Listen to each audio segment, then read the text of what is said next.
I think the policies towards the oil and gas industry is the most open now, because if we get a Labour-led government, if they need to give concessions to the Green and the Red parties, that may result in a faster contraction to the oil and gas industry, or in particular in taking away any support and new licenses for new exploration.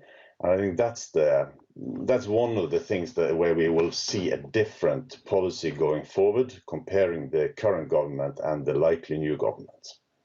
Although it remains a significant generator of revenue for the government and for the Sovereign Wealth Fund, would this new coalition be willing to see that reduced? I think that is the main criticism in media and, of course, from the current coalition, that their numbers don't add up. And we clearly are still very much dependent on this income. Although in the news this weekend, there are 50 new big energy projects within hydrogen, onshore wind, offshore wind,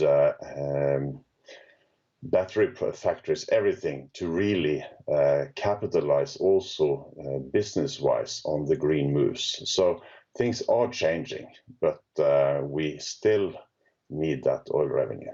The reliance is huge, isn't it? 40% of exports, and still a major employer in the country, 7% work in the oil and gas industry when you look at the total workforce. There was some discussion that perhaps Norway could emulate the likes of Denmark, and it should set out those targets about stopping the oil and gas production by 2050, but also move towards big investments in sustainable power. You've mentioned some of them, but is it a feasible model for Norway to emulate Denmark? Oil and gas was never as important to the Danish economy as it is to the Norwegian. So I think that's a tall order. However, it will change. And note also that part of the discussion here is that we are actually one of the most or least polluting producers of oil and gas, for whatever that's worth, but still. So that if we stop producing and the demand remains the same, it will be replaced by less or more polluting sources. And there's always this thing, the importance of the Norwegian gas for power production in Europe, replacing or avoiding coal-fired power stations.